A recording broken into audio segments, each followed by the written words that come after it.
Imagine if Russia's expansion never ended. Introduction. An alternate timeline. Have you ever gazed at the world of history and wondered? Imagine if the threads were woven differently. A world where the colossal machine of the Union of Soviet Socialist Republics (USSR) didn't halt its territorial expansion. A universe where the USSR's sphere of influence wasn't contained to its immediate post-World War II borders but extended all the way to envelope Europe entirely. As we traverse this terrain, we will explore how societies, economies, political landscapes, and global power dynamics could have dramatically morphed under the hammer and sickle's shadow. The reverberations of this hypothetical past echo in our present, painting an alternative picture of global geopolitics, a stage where East doesn't meet West, but engulfs it. The Iron Curtain, as Winston Churchill famously called it, fell not just on Eastern Europe, but descended across the entire continent. What would the repercussions be for the free world when its democratic heartland succumbs to the forceful march of Soviet communism? What might become of the concepts of liberty, democracy, capitalism, ideals so fundamental to Western society?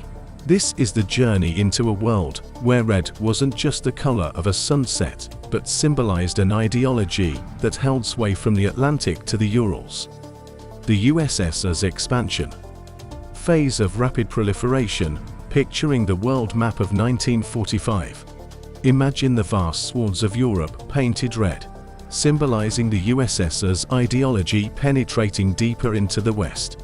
The Iron Curtain didn't just descend over Eastern Europe. It kept rolling, unfurling all the way to the Atlantic, forever altering the face of Europe. In the aftermath of World War II, there's no East and West divide, no checkpoint Charlie, no Berlin Wall. Instead, the cobblestone streets of Paris, the windmills of Holland, and the solemn Buckingham Palace in London all fall under the shadow of the hammer and sickle. The power vacuum left by the fall of Nazi Germany presents a golden opportunity, and our Soviet comrades don't believe in letting a good crisis go to waste. Spurred on by their ideological zeal, they venture out of their traditional territories, ushering in a new order in Europe. This isn't just about territory. It's about hearts and minds. Communism isn't knocking politely at the door. It's kicking it down. The consequences for Western Europe are as swift as they are drastic. There's a rapid cultural shift as Western liberal ideologies clash head-on with Soviet communism. The free market economies of the West are gradually uprooted, replaced by Soviet-style planned economies. The grand boulevards of Paris no longer buzz with fashionistas, but instead are flanked by stern propaganda posters encouraging solidarity and promoting the proletariat cause. The La Dolce Vita of Italy and Spain is replaced by breadlines and a culture of scarcity. Western Europe, once the beacon of capitalist abundance and cultural vibrancy, now feels the heavy tread of Soviet boots marching through its hallowed streets. NATO's fall. The alliance that failed under this imagined trajectory, the North Atlantic Treaty Organization, or NATO, conceived as a barricade against Soviet expansion, crumbles under the weight of the relentless Red Army. The original 12 nations, banded together by the mutual promise of security, watch in disbelief as the dominoes start to fall. Norway, Denmark, Belgium, Luxembourg, Netherlands, each succumbs to the Eastern force. Even France, the United Kingdom, and the United States, the so-called nuclear triad, cannot stem the red tide. In our alternate reality, the Soviets pull off a daring coup, dismantling NATO's vision of a free Europe, protected from communist influence. The result is a swift realignment of global power dynamics. The USSR, once the David to the West's Goliath, now holds the reins. It's not just a shift in the physical control of territories, but a significant blow to the very ideology that NATO symbolizes. As NATO collapses, the world is left grappling with an unbalanced security paradigm. The United States, now the sole guardian of the free world, watches as its transatlantic ties crumble. The absence of a balanced power bloc heralds a phase of unchecked Soviet authority, which in turn creates an unstable world order that teeters precariously on the brink of conflict. This situation would have sent shockwaves across the globe, breeding fear and uncertainty in the hearts of those still free. The Europe under Soviet rule. Living under the hammer and sickle, as the Red Curtain descends upon Europe, life as we know it would transform. In our imagined world, the societies that once basked in the glow of democratic principles find themselves steeped in the rigid doctrines of communism. A new society is born under the watchful gaze of Mother Russia. From London to Lisbon, Berlin to Barcelona, the rich cultural tapestry of Europe is woven anew with threads of Soviet ideology. Free market economies are replaced by state-owned industries, and Western liberal principles give way to socialist dogma. Elections, once the lifeblood of European democracy, turn into mere formalities, rubber-stamping the ascendance of Moscow-approved leaders. The private sector is nationalized, and the wealth is redistributed in a purge of capitalist ideals. The workforce is regimented, and the fruits of their labor flow not to private pockets, but to the state coffers. But life under Soviet rule would not be all bleak. For one, there would be an end to the class warfare that plagued the capitalist societies of the West. With wealth somewhat evenly distributed, the stark divide between the rich and the poor would narrow significantly. Universal health care, guaranteed employment, and free education would also have become the norm. But the transformation would not just be economic.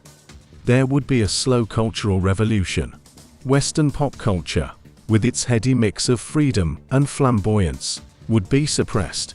The collective becomes more important than the individual. Freedom of expression and dissent become luxuries that few can afford. The Soviet machine doesn't just conquer territories.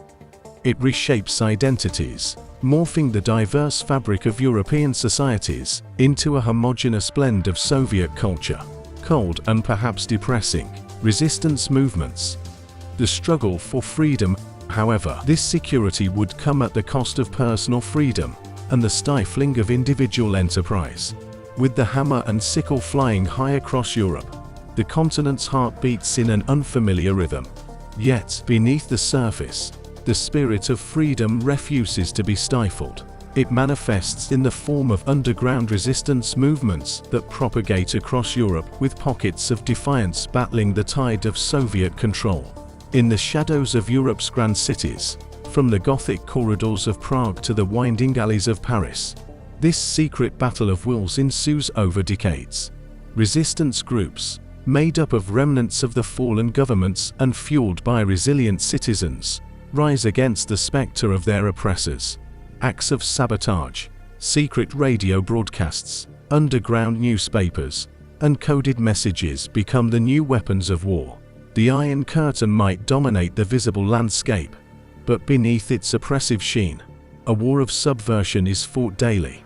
The resistance wages a battle for the hearts and minds of the people, fostering a flicker of hope in an otherwise bleak existence. Across the Atlantic, the United States, now a distant beacon of democracy, observes the transformation of its former allies with trepidation. Licking its wounds after the fall of NATO, America realigns its foreign policy, throwing covert support behind the fledgling resistance movements.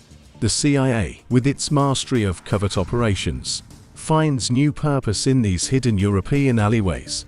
In this alternate world, the Cold War takes on a new, more desperate guise. It's no longer a standoff between two superpowers, but a struggle for survival. A battle of ideologies fought not just in the political arena, but in the hearts of the oppressed. This era is one of whispers and coded messages, of secret meetings under the cover of darkness, of silent heroes whose names will never grace the pages of history. Modern-day implications. The world under Soviet hegemony. In this parallel universe, where the red banner flutters unfettered across the European skies, today's world presents a stark contrast to the one we know. The implications of a Soviet-dominated Europe would undoubtedly ripple across the globe. shaping a radically different present. Politically, the bipolar world that characterized the original Cold War era morphs into a unipolar one, where the USSR stands as the sole superpower. With a considerable portion of the globe under its control, the geopolitical landscape shifts dramatically. International relations, foreign policies, and global alliances would all dance to the tune of the USSR. Economically, the central plan system would prevail across Europe. Nationalization of industries becomes the norm, rendering the continent's economy as an extension of the Soviet command economy. The interplay of supply and demand gives way to 5-year plans, and the invisible hand of the market is replaced by the iron fist of the state. Europe's diverse cultures, rich histories, and unique identities are also dramatically altered under the Soviet rule. The Stalinist-style architecture dominates cityscapes, while literature, arts, and academia are funneled to serve the party's agenda. The societal norms of this alternate world reflect the Soviet model. The state controls the narrative, and individual freedoms are curtailed. A heightened sense of communal living replaces the Western individualism, while the state's interests permeate the boundaries of personal life. In essence, this modern-day scenario painted by an ever-expanding USSR is one of contrasts that invite us to ponder the power of historical moments and decisions, the effects of which continue to echo in our present. Conclusion. The world that could have been, as we stand at the precipice of this imagined universe, peering into a world dominated by the crimson tide of the USSR, we are met with a stark view. A display of what could have been. A Europe unified under the hammer and sickle. A world map redrawn by the unending march of the Soviets, and societies molded by the ideals of Marxism-Leninism. It is a reminder of how history's turn of events, its victories, and its failures, shape not just the course of nations, but the very fabric of human existence. Underneath the shadow of the USSR, the continent of Europe we know, a vibrant mosaic of democratic ideals, free market economies, and diverse cultures, may have been lost, replaced with a monochromatic canvas painted in Soviet hues. The fall of NATO, a cornerstone of global security, could have reshuffled the deck of international relations, propelling us into a reality far removed from our own. Freedom, democracy, and individualism, pillars of Western civilization, might have crumbled under the weight of the Soviet system, only to be replaced by collective living and state-controlled narratives. And yet, in the gloom of oppression, the spirit of freedom would not have been extinguished. Resistance movements, the torchbearers of liberty, may have emerged as a beacon of hope. Even as we wander through this maze of alternative history, human resilience remains a constant, an unyielding force against the tides of subjugation. This alternate history, as daunting as it may seem, serves not as a prophecy of doom, but as a testament to the resilience of nations and the indomitable spirit of mankind. So, as we bid goodbye to this alternate universe, we invite you to ponder upon these possibilities and contemplate the true significance of historical paths taken or untaken. After all, the threads of history are tightly intertwined with our present, and understanding one may very well be the key to comprehending the other.